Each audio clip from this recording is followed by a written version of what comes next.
Bom dia, boa tarde, boa noite, para quem tá vendo de noite, de dia ou de tarde. A gente vai dar uma dica do cabo de vela, né? É uma dica rápida. Esses cabos de vela estão com esses pontinhos esbranquiçados aqui, dá pra ver? Ele fica esbranquiçado em volta e no meio um pouco mais gasto o isolante do cabo, né? Aqui dá pra ver também?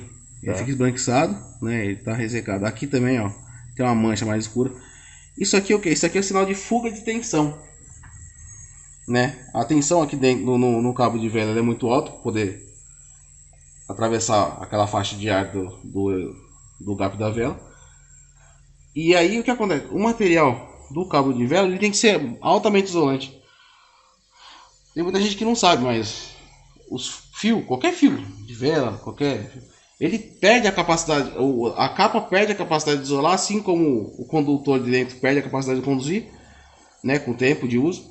A capa, o isolante, a parte isolante do cabo de vela, ele também perde a sua capacidade de isolamento. Ele vai diminuindo com o tempo.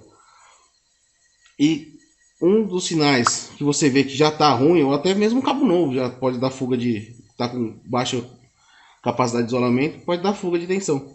Essas marcas esbranquiçadas, ela é... perdão. Ela é sinal de fuga de tensão.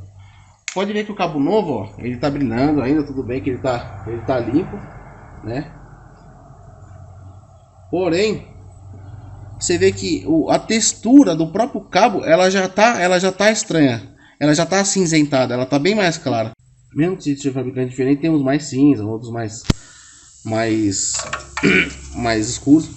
Mas esse cabo aqui, originalmente, do início da vida dele, ele era assim, mais escuro e mais brilhoso. Isso aqui, esse daqui é um sinal que já está perdendo a capacidade de isolamento do cabo, né?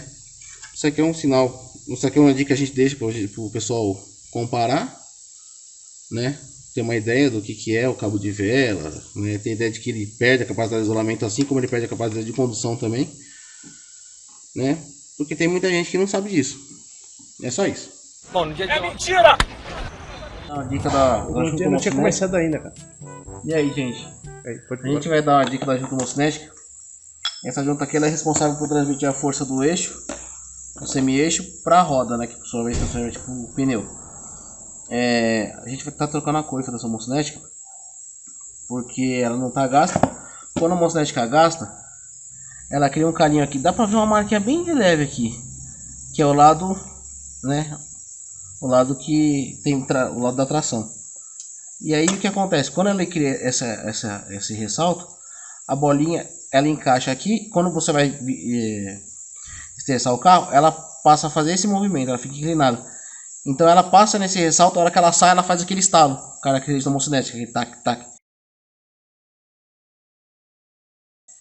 E aí o que acontece? Aquele tac, tac, aquele tac, tac, aquele tac, tac. Se fodeu! Ela cria ressalto aqui e também no sino da homocinética, né? Ela tá boa, ela não tá com calo, então a gente só limpou, né? Você não vai trocar a coifa e deixar ela cheia de areia aqui dentro, que a coifa rasgou, já entrou impureza lá dentro. A gente vai montar ela de volta, trocar a coifa.